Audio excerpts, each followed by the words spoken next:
Mencionamos en nuestro programa anterior que ciertos salmos son definitivamente salmos mesiánicos.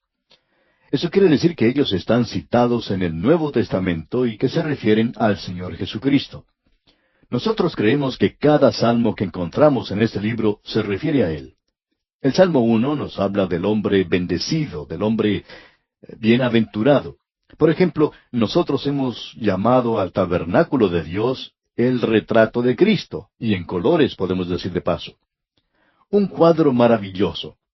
Y aquí tenemos otro cuadro. Esta es una instantánea, podemos decir así, que Dios nos ha dado del Señor Jesucristo. Él es el hombre bendito. Ahora, ¿quién es este hombre bendito, este hombre feliz? Nosotros a veces pensamos del Señor como un varón de dolores, experimentado en quebrantos. Y por alguna razón extraña, todos los cuadros que se ha pintado de Él lo revelan como una persona con una expresión muy triste en su rostro. En realidad eso no es cierto, amigo oyente. Ahora alguien va a decir quizá, pero Isaías dice que Él era un varón de dolores, experimentado en quebrantos. Bueno, aceptamos eso, pero ¿por qué no seguir leyendo? En Isaías usted puede descubrir que Él no tenía ningún dolor ni quebrantos propios. Él ha llevado nuestros dolores, Él cargó nuestros quebrantos. Era lo mío lo que Él estaba llevando, no lo de Él. Él era un Cristo feliz, y aquí tenemos un cuadro de Él. En el versículo 1 del primer salmo se nos da la práctica del hombre bendecido.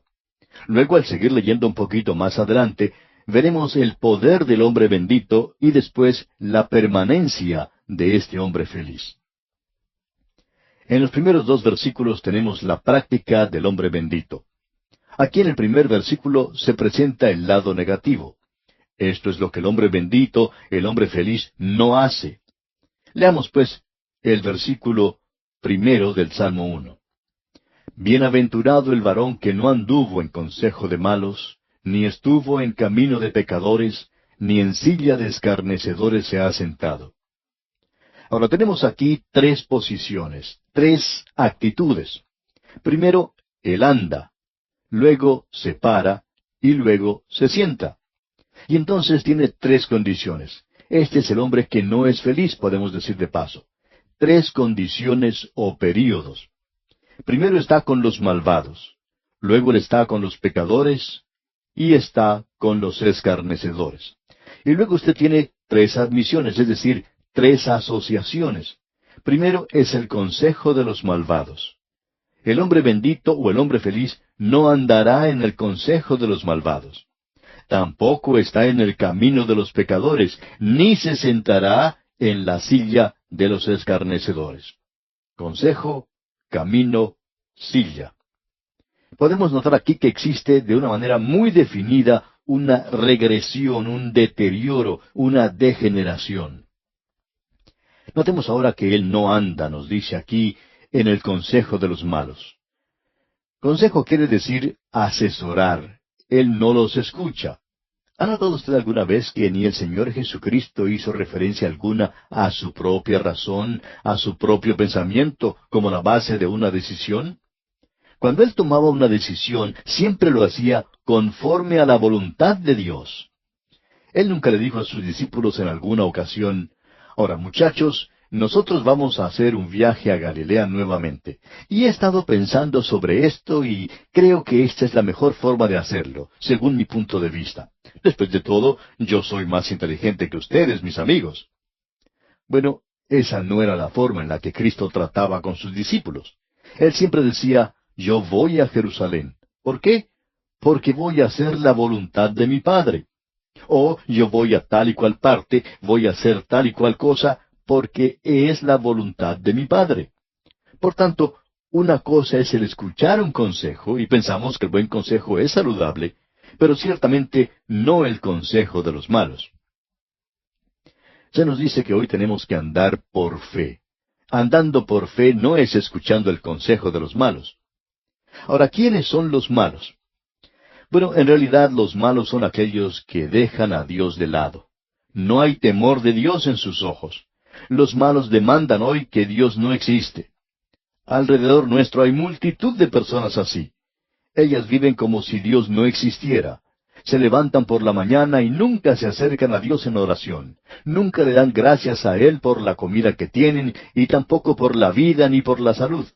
Ellos siguen andando tranquilos, divirtiéndose. Bueno, esos son los malos. Ellos dejan a Dios de lado. Ahora, el pecador es aquel que se apodera de las cosas. El malo es el que busca que el hombre se detenga, y lo encontramos detenido en el camino de los pecadores. Este es el pecador, el que se toma el control, por así decirlo.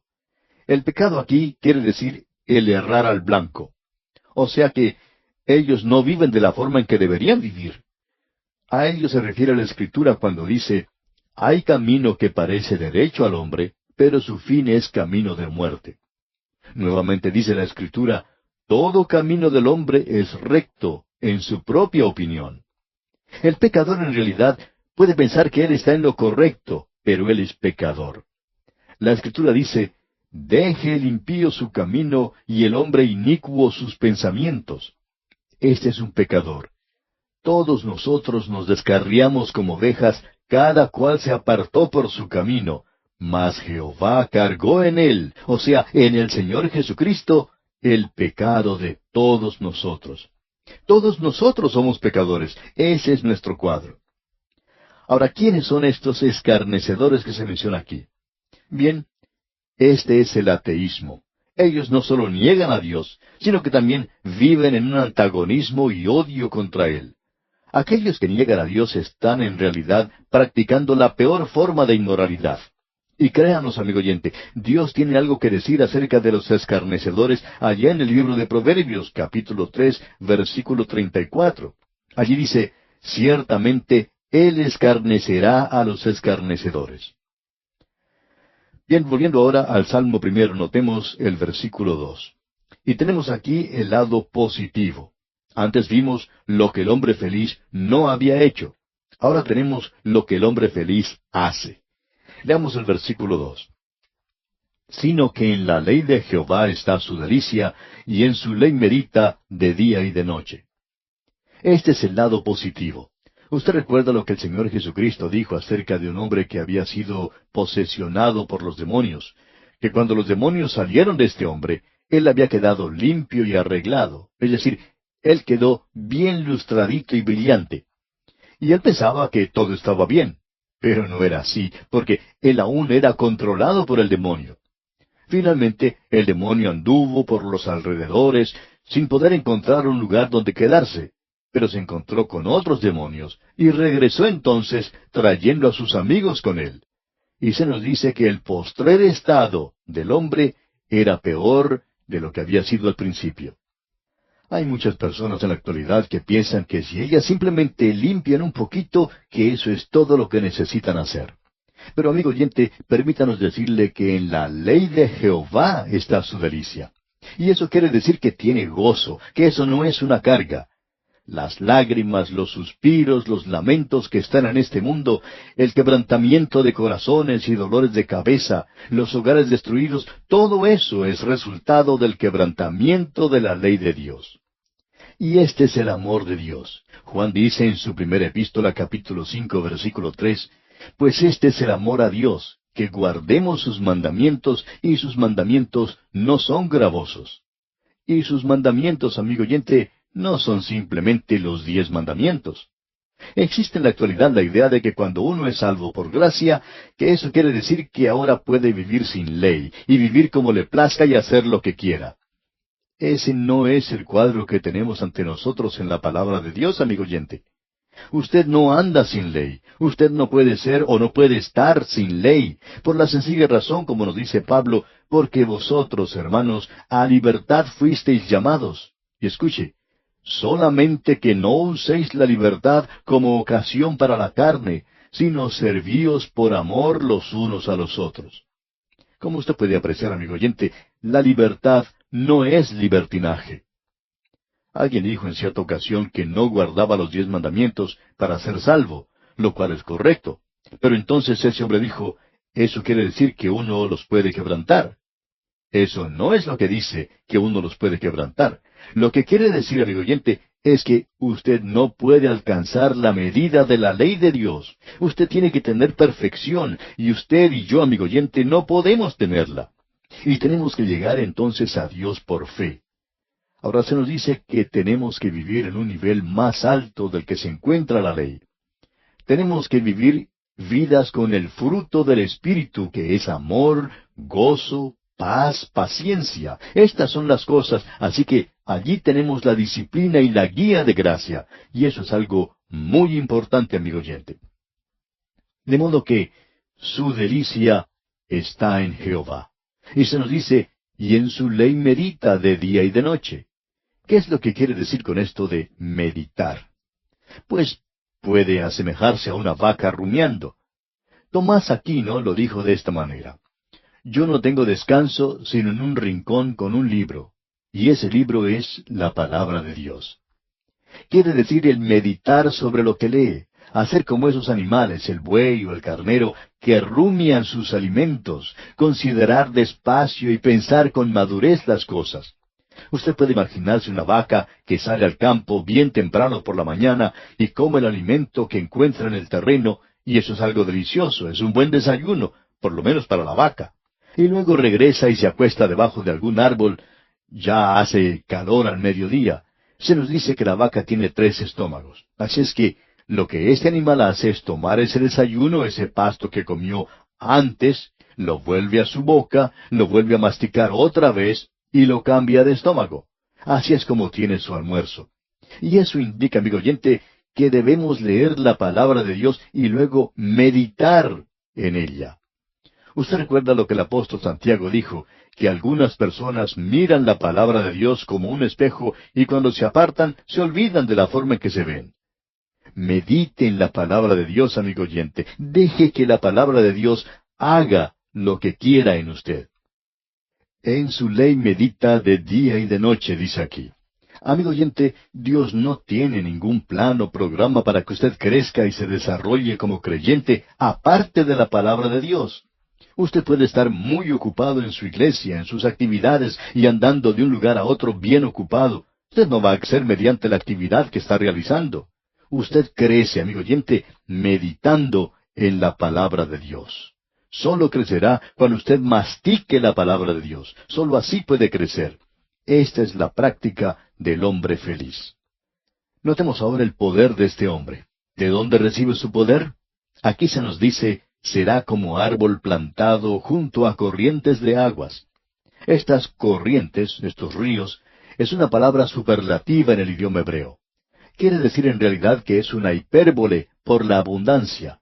Está plantado en un lugar donde hay mucha agua, y el hombre, como usted puede notar, es un árbol. Él es un árbol plantado.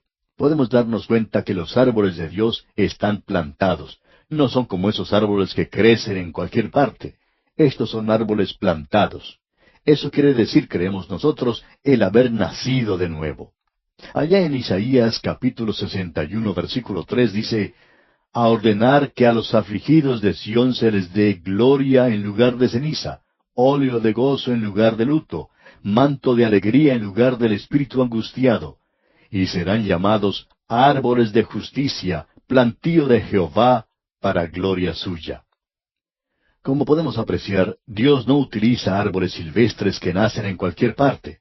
Tienen que haber nacido de nuevo, tomados y plantados en el jardín de Dios, si se nos permite esa expresión, y colocados al lado de corrientes de aguas. Ahora, ¿cuál es esta corriente de agua? Pues bien, es la palabra de Dios otra vez. Ahora alguien quizá diga, ¿está seguro de eso? Sí, amigo oyente.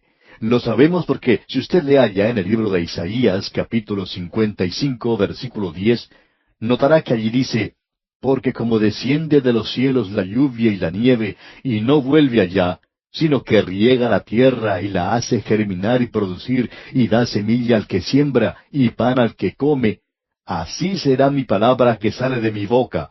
No volverá a mí vacía, sino que hará lo que yo quiero, y será prosperada en aquello para que la envíe. Y Dios quiere que su palabra descienda como la lluvia desciende desde los cielos.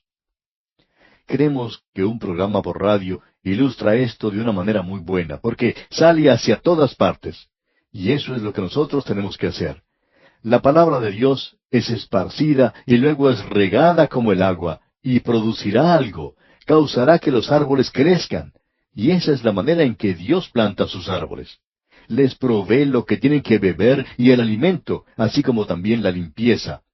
Este es el lavado del agua por la palabra. El salmista dice en el Salmo 104, versículo 16, se llenan de savia los árboles de Jehová. Ahora, la savia es la palabra de Dios, los cedros del Líbano que Él plantó. Y ahora Él dice algo más acerca de esto aquí en esta porción que estamos considerando. Usted se da cuenta que el poder está en la palabra de Dios, y se nos dice que da su fruto en su tiempo. Esto es muy interesante, que los árboles de Dios no den fruto todo el tiempo, da su fruto en su tiempo. Se oye hoy la declaración hecha en días de mucha actividad y acción nerviosa, que el principal asunto del creyente es el de ganar almas. Bueno, no estamos muy de acuerdo con esto. La palabra de Dios no dice eso. Allá en la segunda epístola a los Corintios, capítulo 2, versículos 14 al 16, el apóstol Pablo dice, mas a Dios gracias, el cual nos lleva siempre en triunfo en Cristo Jesús, y por medio de nosotros manifiesta en todo lugar el olor de su conocimiento, porque para Dios somos grato olor de Cristo en los que se salvan, y en los que se pierden, a estos ciertamente olor de muerte para muerte, y a aquellos olor de vida para vida. Y para estas cosas, ¿quién es suficiente? Bueno, no lo soy yo, de eso estoy seguro. Yo estoy llamado a predicar la palabra de Dios, y asunto del Espíritu Santo es el de traer los hombres a Cristo. Mi actividad es el de esparcir la palabra de Dios. Y estamos experimentando eso en estos programas donde hay multitud de personas que acuden a Cristo, como lo testifican las cartas que compartimos al principio de cada programa, a través de los cuales hay multitud de personas que van a Cristo. Y estamos sorprendidos de eso. Pero no somos nosotros quienes lo hacemos. Nosotros simplemente presentamos la palabra de Dios. Nuestra actividad es la de dar la palabra de Dios. Y cuando lo hacemos, Él causa que eso triunfe. Supongamos entonces que nadie acepte a Cristo. Pues bien, nosotros somos grato olor de Cristo en los que se salvan, y en los que se pierden, a esto ciertamente olor de muerte para muerte, como dice el apóstol Pablo. Mi responsabilidad, amigo oyente, es la de esparcir la palabra de Dios. La suya es la de hacer algo acerca de eso. Mi responsabilidad termina cuando yo predico la palabra. Es cosa suya de allí en adelante. Yo hago la invitación, pero le digo, amigo oyente, que si usted vive aquí sin ser salvo, eso es algo riesgoso para usted, porque ahora no puede entrar a la presencia de Dios y decirle que nunca ha oído la predicación de la palabra de Dios. Por tanto, en un sentido, yo no soy su amigo, y francamente no soy responsable por usted. Yo he presentado la palabra de Dios, y me he convertido, por así decirlo, en su enemigo, porque usted ahora no le puede decir a Dios que no ha oído nunca el Evangelio. Y nosotros queremos que sea cierto también en lo que se refiere a este ministerio radial. Hemos notado entonces que lo importante aquí es que el Hijo de Dios dé su fruto en su tiempo. Ahora, no solo hace eso, sino que su hoja no cae. Él debe ser un testigo todo el tiempo. Los árboles de Dios son como los pinos que siempre están verdes y nunca pierden sus hojas, un testimonio para los demás. Alguien cuenta que estuvo en cierta ocasión en la ciudad de Nueva York durante el verano, en el mes de agosto, y que visitó una iglesia muy famosa en ese lugar. Era casi un mausoleo. Esta iglesia tan famosa tenía unas inscripciones talladas en mármol en las que se leía, «Esta es la casa de Dios, la puerta misma del cielo». Pero debajo de esa inscripción se había colocado un cartel temporal que decía, «Cerrado durante los meses de julio y agosto». De modo que la puerta del cielo estaba cerrada durante esos meses de verano. Amigo oyente, del árbol de Dios se nos dice que su hoja no cae y todo lo que hace prosperará. Dios ha prometido bendiciones materiales a su pueblo en el Antiguo Testamento, pero en la actualidad Él no hace necesariamente eso. Juan Trapp lo dijo de la siguiente manera, la prosperidad exterior, si sigue a un andar cercano a Dios, es dulce como el cero cuando sigue a un número, se suma a ese número, aunque sea nada en sí mismo. Ahora, finalmente tenemos la permanencia del hombre perfecto. Uno puede notar la inseguridad que tiene el malvado. El versículo 4 de este capítulo 1 del Salmo primero dice, «No así los malos, que son como el tamo que arrebata el viento». Ahora podemos notar dos caminos, versículo 5. «Por tanto, no se levantarán los malos en el juicio, ni los pecadores en la congregación de los justos».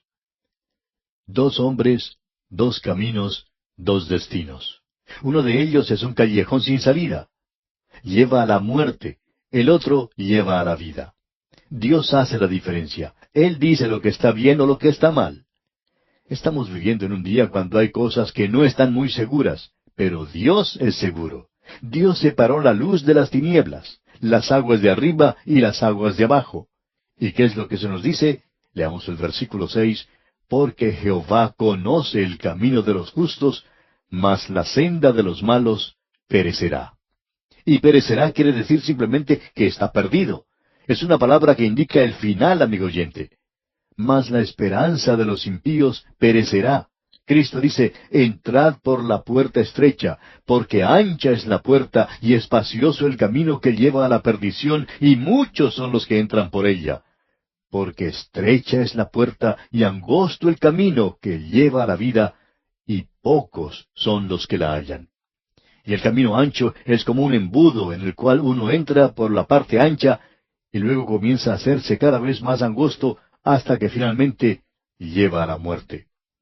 Pero el camino angosto es diferente. A este usted entra por Cristo, quien es el camino y la verdad y la vida, y sigue llevándole a usted hasta que llega al otro final de ese embudo, digamos, que cada vez se hace más ancho. Él vino para que tengamos vida y para que la tengamos en abundancia. ¡Qué cuadro este que tenemos aquí en el Salmo primero del hombre feliz! Esto es muy importante para comenzar. Dios mediante, en nuestro próximo programa vamos a ver otro salmo que es de importancia y que es el Salmo 2.